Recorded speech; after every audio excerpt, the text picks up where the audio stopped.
Welcome back to WagerTalk.com NFL Divisional Preview. We're going to take a look at the NFC North.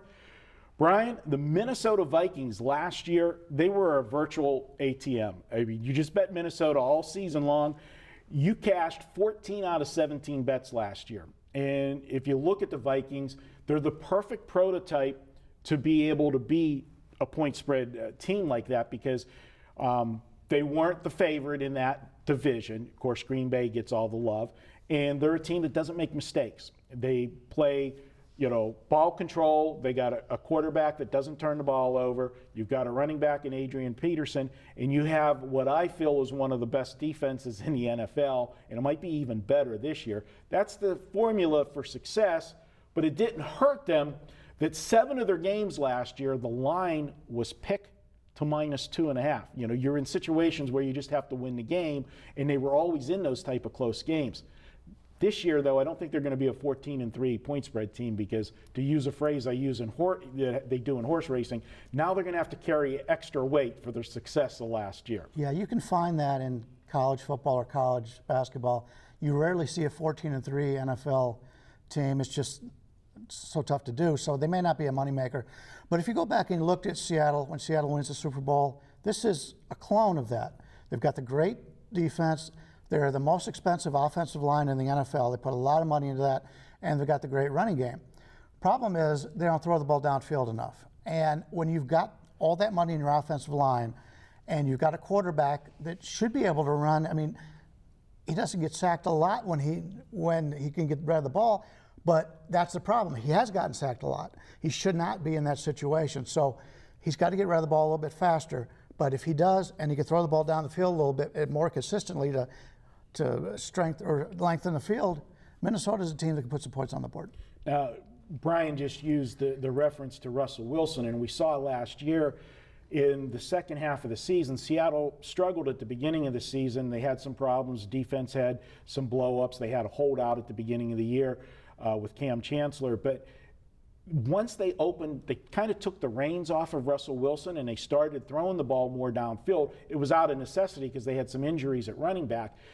I see that's what Minnesota has to do to get to the next level. They got to let Teddy Bridgewater go downfield. And in college, he showed that he could do that. And, the one thing about Teddy Bridgewater, and I'm a big fan of him, he never seems to get rattled. And he just takes his time. And that's one of the reasons why he gets sacked so much, because he holds on to the football. He doesn't.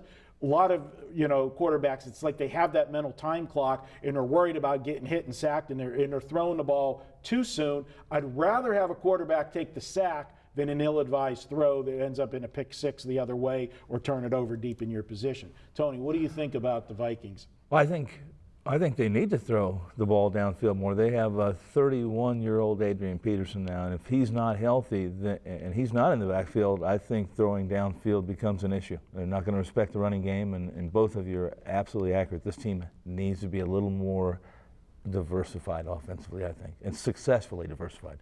We all know the team to beat in the division every year is Green Bay, and it goes to you keep Aaron Rodgers upright, the team's going to be a threat. We saw last year they struggled when he lost some targets to throw to, but this is a team that we saw that Aaron Rodgers can carry a team basically by himself, got them into the playoffs last year, and really should have won the playoff game against Arizona. I mean, Arizona was in trouble in that game.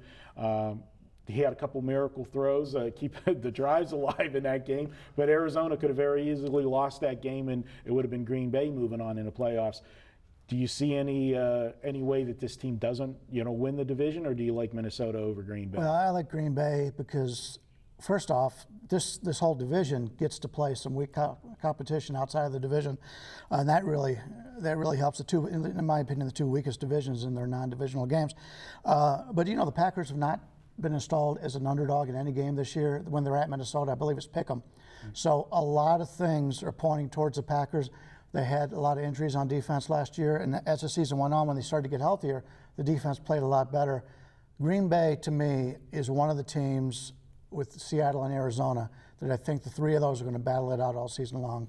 The one thing I'm going to say on Green Bay that might come up to bite them is the way their schedule plays out this year. they have a bunch of home games early in the season, so they're going to get off to a great start in the division. But one of the things that Green Bay that's always been an advantage for them is teams that had to come to Lambeau late in the year. When you got those December home games and it's frigid cold and you catch a warm weather team coming there, that's an advantage. They've got mostly road games at the end of the season, and they start a stretch on October 30th. The Green Bay plays 4 road games in a 5-week stretch. That's going to be the key to their season in this division, I think, between them and Minnesota. And it is just a 2-team race. Forget about Detroit and Chicago. I don't see either one of those 2 teams jumping up and making a run in here.